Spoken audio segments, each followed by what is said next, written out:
Assalamualaikum warahmatullahi wabarakatuh.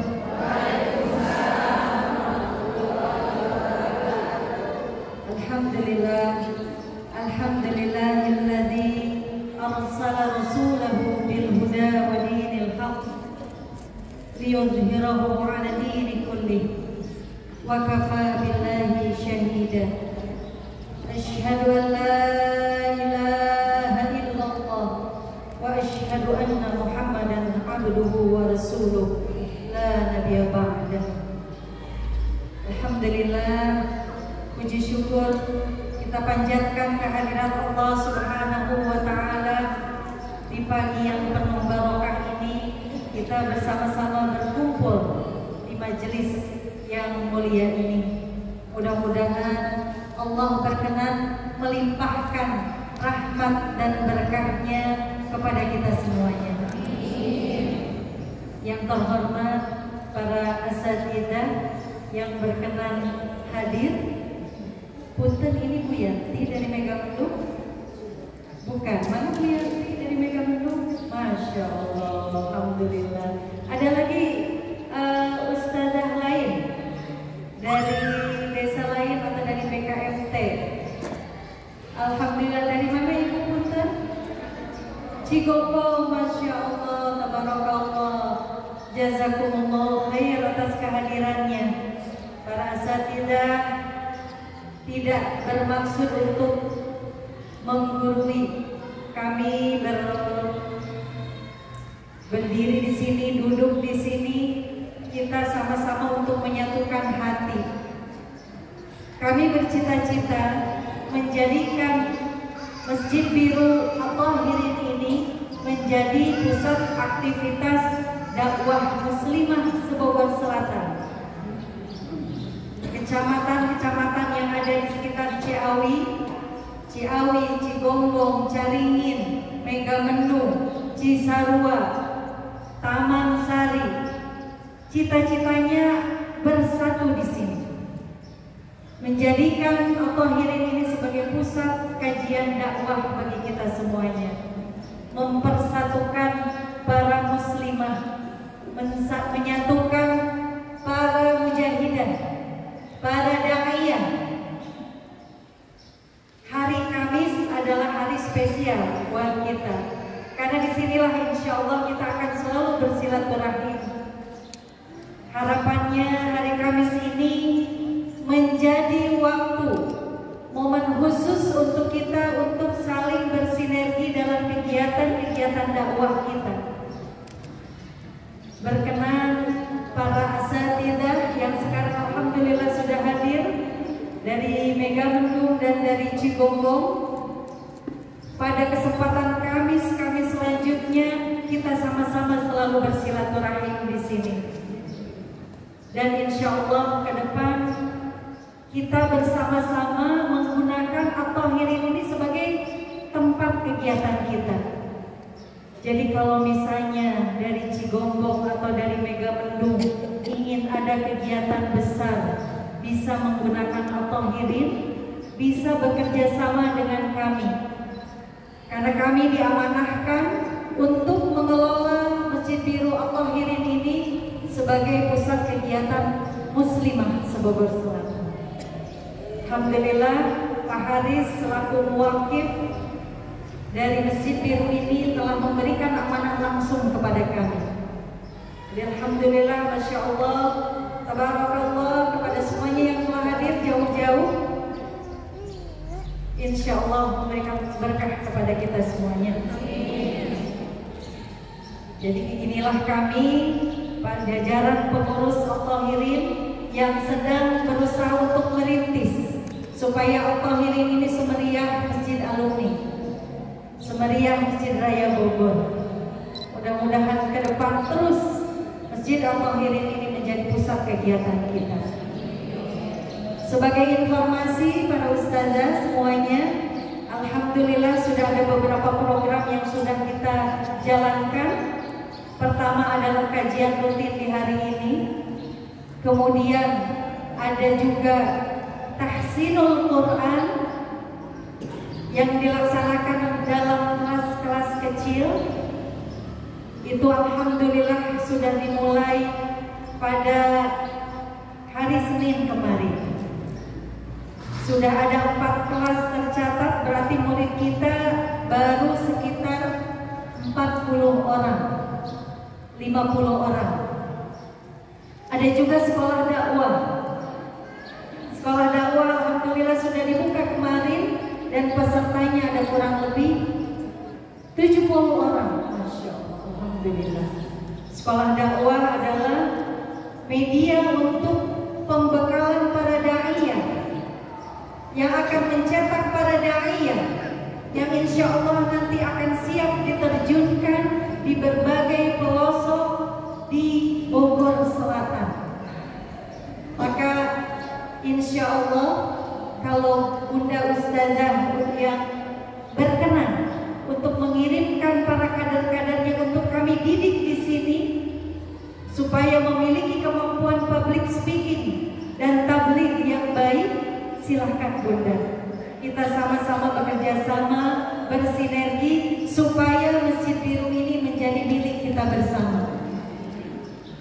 Yang terakhir yang tidak kalah membanggakan adalah kelas hadroh. Ini baru beberapa kali latihan, baru 1 minggu latihannya, Masya Allah. Tapi bisa menampilkan sholawat yang sangat menyentuh hati kita. Memang sholawat itu yang terpenting berasal dari hati, insya Allah akan sampai ke hati, insya Allah. Alhamdulillah. Jazakumullah khair. Kalau nggak salah hari ini datangnya tadi jam 6:30, udah nyampe sini, Masya Allah. Kita semuanya masih di dapur ya, bunda-bunda ya, insya Allah, alhamdulillah. Baik, hari ini insya Allah kita akan sedikit mempelajari materi yang sudah kita laksanakan, melanjutkan materi yang sudah kita kaji 2 minggu yang lalu. Kita akan melanjutkan materi-materi yang sangat penting untuk kita pelajari. Yang pertama adalah materi tazkiyatun nafs. Ini adalah materi yang sangat penting karena untuk menyatukan hati kita semua di At-Tahirin ini, kita perlu kebersihan hati. Tidak ada ego daerah masing-masing, tidak ada ego jabatan masing-masing. Kita ingin meleburkan satu tekad di sini di At-Tahirin supaya kita bersama-sama bersatu untuk menciptakan ukhuwah Islamiyah, insya Allah. Mohon izin para ustazah, kalau nanti ada tambahan-tambahan silahkan berkenan menambahkan atas materi yang saya sampaikan. Insya Allah kita juga akan membahas sedikit kajian kitab tafsir. Kedua cabang ilmu ini memang adalah 2 cabang ilmu yang sangat penting untuk kita pelajari sebagai bekal ke depan kita hidup menjadi seorang hamba yang lebih memahami agama kita masing-masing. Tidak hanya sholat, tidak hanya puasa, tetapi sholat dan puasanya digerakkan oleh ruh ilmu yang menuntun kita supaya ibadah kita dipenuhi dengan penghayatan atas makna dari setiap ibadah yang kita lakukan. Bismillahirrahmanirrahim. Semuanya sudah membaca doa menuntut ilmu tadi? Sudah ya? Bismillahirrahmanirrahim. Kita akan mengkaji kitab yang pertama adalah Tazkiyatun Nafs. Minggu yang lalu masih ingat umahat semuanya apa yang kita kaji? Pentingnya Tazkiyatun Nafs. Mengapa Tazkiyatun Nafs ini penting kita kaji? Karena kebersihan hati kita akan menentukan keselamatan kita di dunia dan akhirat. Sebagaimana Al-Qur'anul Karim, Allah Subhanahu wa ta'ala berfirman, qad aflahal man tazakka wa khaba man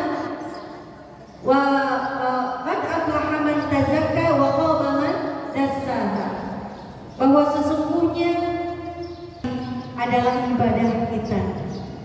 Ibadah yang utama bagi kita seorang muslim adalah sholat. Minggu yang lalu sudah kita bahas bahwa sesungguhnya cara bagi kita untuk membersihkan hati kita adalah dengan melaksanakan ibadah mahdhah kita, ibadah keseharian kita dengan semaksimal mungkin, dengan penuh penghayatan. Jadi hari ini insya Allah kita akan membahas tentang sholat. Bagaimana sholat ini mampu membersihkan hati kita. Umat semuanya, setiap hari kita melaksanakan sholat berapa waktu minimal? 5 waktu. Tetapi kita lihat apakah hati kita sudah mampu dibersihkan oleh ibadah yang kita lakukan? Masih tersisa banyak penyakit hati di dalam hati kita ya. Kita masih sering sombong, masih sering iri, dengki, hasad. Ustazah kalau hatinya kotor tidak akan mampu melangkahkan kaki ke sini. Tapi Masya Allah, Ustazah Yanti dan Ustazah dari Cigombong punten, alhamdulillah karena sudah berkenan hadir di sini, berarti hatinya sudah bersih dari sifat iri dan dengki. Karena bila iri dan dengki tidak akan mau melangkahkan kaki ke majelis yang lain, apalagi kelasnya adalah sudah kelas ketua BKMT. Masya Allah, tabarakallah. Mudah-mudahan persaudaraan kita bisa berkenan berkelanjutan. Ibu Ustazah ini sudah hampir 70 tahun, tapi semangatnya 25 tahun. Itu kemarin jargon yang dijadikan sebagai penyemangat di BKMT ya. Usia boleh tua, semangat 25 tahun. Masya Allah, terbukti oleh Ustazah Yanti ya, luar biasa. Kembali lagi kita kepada kitab kita. Bismillahirrahmanirrahim. Kita ingat kembali adab kita dalam menuntut ilmu supaya kita mendapatkan keberkahan dalam ilmu yang kita kaji hari ini. Kita luruskan niat. Kita hari ini akan thalabul ilmi. Kita satukan hati kita untuk mentakzimkan asma-asma Allah dan ajaran Rasulullah sallallahu alaihi wasallam. Salat merupakan ibadah kita yang utama. Bahkan salat membedakan kita dari orang kafir. Salat bahkan disampaikan inna salata tanha 'anil fahsya'i wal munkar. Sebagaimana pentingnya, begitu pentingnya salat sampai disampaikan oleh Allah Subhanahu wa taala bahwa salat itu apabila didirikan dengan baik, dilaksanakan dengan penuh penghayatan, akan menjauhkan umatnya dari melakukan perbuatan keji dan munkar. Cuman pertanyaannya, salat seperti apa yang bisa menjauhkan kita dari perbuatan keji dan munkar? Ini yang akan kita lihat bersama-sama. Mudah-mudahan pulang dari sini kita akan berazam supaya salat kita betul-betul menjadi salat yang akan mencegah kita dari perbuatan keji dan munkar, dan akan menjadi salat yang akan mendirikan agama kita.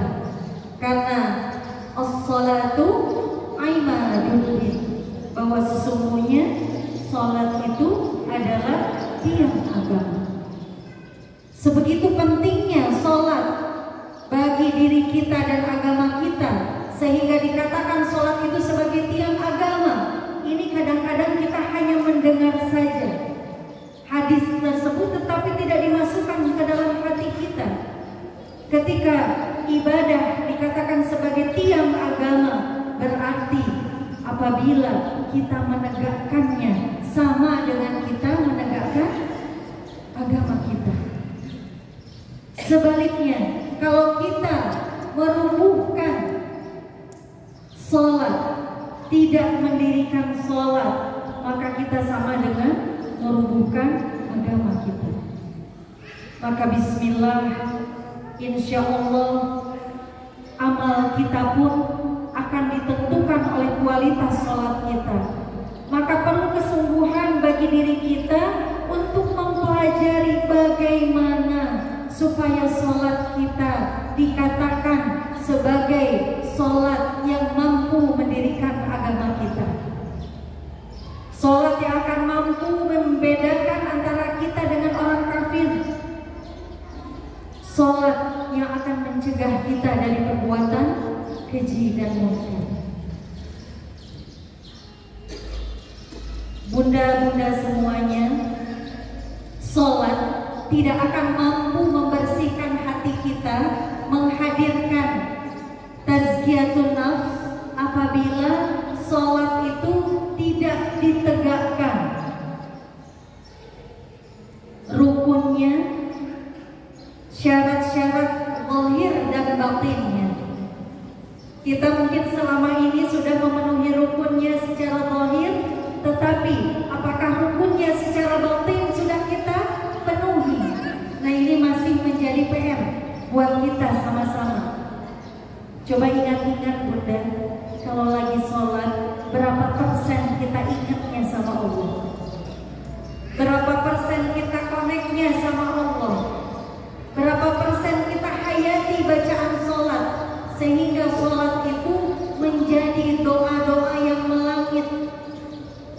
Sesungguhnya sesudah sholat itu sebenarnya kita tidak perlu banyak-banyak membacakan doa.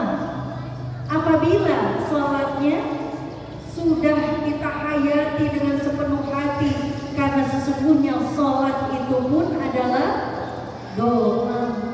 Isinya berupa doa-doa yang luar biasa, yang apabila kita hadirkan di dalam hati kita masing-masing, insya Allah akan menjadi kekuatan bagi kita dan akan menjadi bekal bagi kita untuk perbaikan diri kita, terutama hati kita. Rukun batin, syarat batin bagi didirikannya sholat yang sering terlupakan oleh kita atau belum mampu kita penuhi adalah khusyuk. Rasulullah SAW menyampaikan salah satu ilmu yang pertama kali dicabut dari muka bumi ini adalah khusyuk. Karena itulah khusyuk begitu sulitnya kita lakukan. Sulit sekali menghadirkan hati kita supaya khusyuk.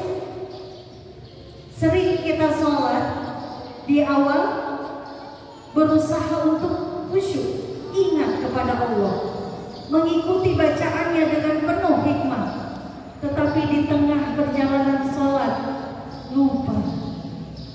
Yang diingat adalah segala macam kesibukan-kesibukan kita di dunia, sampai ke uang yang hilang, ingatnya waktu sholat. Itulah tipu daya setan, membuat kita gimana caranya supaya tidak khusyuk dalam sholatnya. Itulah mengapa yang terjadi sekarang, umat Islam di dunia ini mengalami krisis akhlak, krisis adab, yang membuat kita menjadi orang-orang yang dulu di zaman Rasulullah adalah umat yang ditakuti oleh lawan. Sekarang umat Islam menjadi bulan-bulanan, bahkan di negeri yang mayoritasnya Islam, yaitu di Indonesia. Karena kita sudah lupa dengan adab, dengan kebersihan hati kita, sehingga umat Islam ini tidak bersatu. Tidak bersatunya umat Islam salah satunya karena kotornya hati. Sama-sama ingin terlihat terdepan, sama-sama ingin paling hebat, sama-sama ingin paling sehingga melupakan ukhuwah Islamiyah yang seharusnya sama-sama kita pegang dengan kuat. Makanya bunda-bunda para ketua BKMT alhamdulillah hari ini berkenan hadir. Mohon maaf saya baru sempat mengundang lewat media, belum sempat bersilaturahim ke rumah bunda. Harusnya saya bersilaturahim ke rumah bunda sebagai sesepuh, sebagai adab saya sebagai yang muda. Mohon maaf ya bunda, insya Allah nanti di lain kesempatan saya silaturahim ke rumah. Juga bunda dari Cigombong, insya Allah. Tanggal 21 kemarin saya lupa, Teh Atu juga lupa mengingatkan. Mohon maaf bunda, saya tidak hadir tanggal 21 kemarin. Kita lihat sekarang bagaimana cara kita untuk menghadirkan khusyuk. Kita lihat di dalam Al-Quranul Karim surah Al-Mu'min, Al-Mu'minun ayat 1 sampai 2. Bismillahirrahmanirrahim. Bunda semua pasti hafal. Qad aflahal mu'min alladzina hum fi shalatihim khashi'un. Kita dikatakan sebagai orang-orang yang beruntung apabila kita khusyuk dalam salat.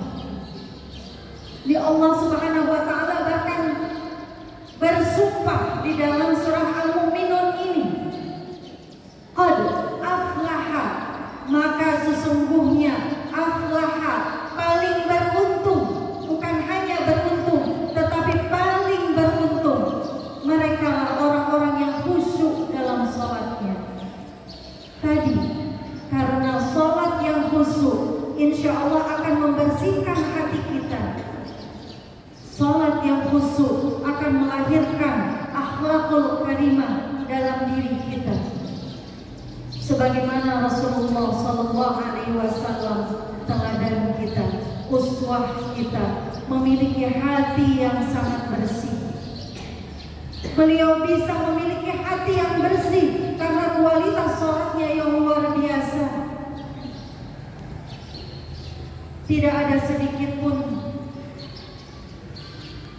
kekotoran dalam hati beliau.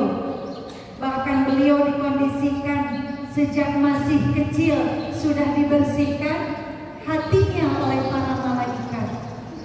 Karena memang kebersihan hati ini adalah bekal utama bagi beliau untuk berdakwah, untuk menegakkan ajaran Islam, untuk mensyiarkan Islam sehingga mendunia. Maka bunda-bunda, ini adalah tugas bagi kita bersama, membersihkan hati kita masing-masing dan juga hati para jamaah kita masing-masing supaya kita bisa bersatu. Bayangkan bunda, kalau setiap Kamis kajian kita penuh satu masjid sampai ke atas, seperti kemarin kita mengadakan acara mengundang dai yang terkenal Ustadz Guntur Bumi. Harusnya kalau hati kita sudah bersatu, kita saling mendukung. Bunda datang ke sini, insya Allah kapan-kapan kami datang ke tempat bunda. Kita saling mensupport, kita saling mendukung. Insya Allah itu semua bisa kita lakukan kalau hati-hati kita bersih. Kita bersatu karena Allah, bukan bersatu karena gengsi atau mencari ketenaran. Kebetulan saja bunda, saya yang diamanahkan di sini, bukan karena saya hebat, tapi kebetulan Pak Haris mengamanahkan saya. Allah yang menggerakkan hati beliau. Insya Allah kita ingin sekali menjadi orang-orang yang beruntung. Yakin semuanya ingin menjadi orang-orang yang beruntung menurut Allah Subhanahu wa taala. Indikator keberuntungan seseorang itu bukan dilihat dari berapa banyaknya materi yang kita punyai di muka bumi ini.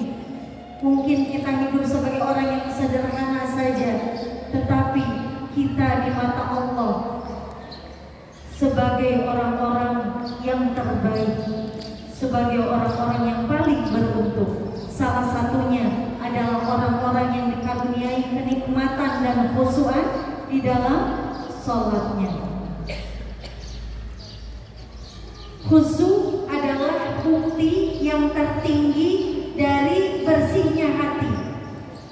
Jadi kalau bunda semuanya hatinya sudah bersih, insya Allah sholatnya sudah akan khusyuk. Jadi dibalikan lagi logikanya. Apakah bunda ingin khusyuk sholatnya? Maka PR kita adalah bersihkanlah hati. Jadi ada hubungan timbal balik antara ibadah dengan kebersihan hati. Hati bersih akan ditentukan oleh ibadah yang khusyuk. Sebaliknya, hati yang bersih akan ditentukan oleh ibadah yang khusyuk, dan sebaliknya, ibadah akan ditentukan oleh hati yang bersih. Jadi ini hubungan yang timbal balik yang terus menerus terjadi, yang harus menjadi PR utama bagi kita. Jangan dipandang sepele bunda tentang sholat ini, meskipun setiap hari kita lakukan, tetapi PR bagi kita adalah bagaimana menjadikan sholat ini terus menerus secara kualitas yang naik. Kalau sekarang nanti zuhur sholat kita masih sebagian lalai atau lupa, cepat-cepat istighfar, cepat-cepat doa mohon kepada Allah supaya kita diberikan kekuatan. Lupa sedikit balik lagi, lupa sedikit balik lagi. Makanya nanti akan kita pelajari bagaimana caranya supaya kita mampu menghadirkan hati kita supaya khusyuk di dalam sholat. Syarat khusyuk dan kehadiran hati di dalam sholat.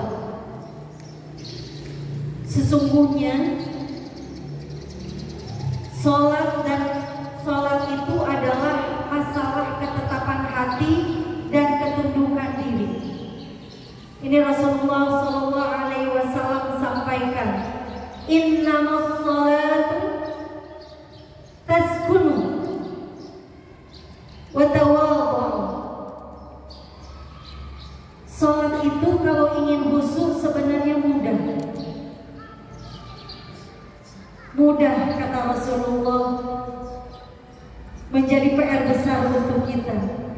Karena sholat itu sesungguhnya masalah ketetapan hati.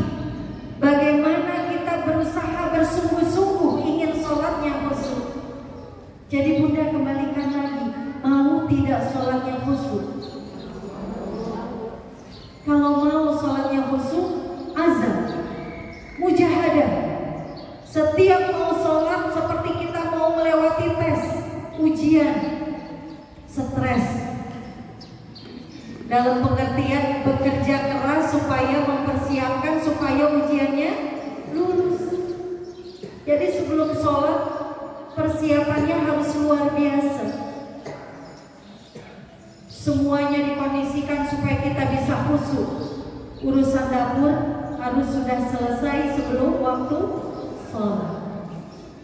Badan kita sudah harus bersih sebelum waktu sholat.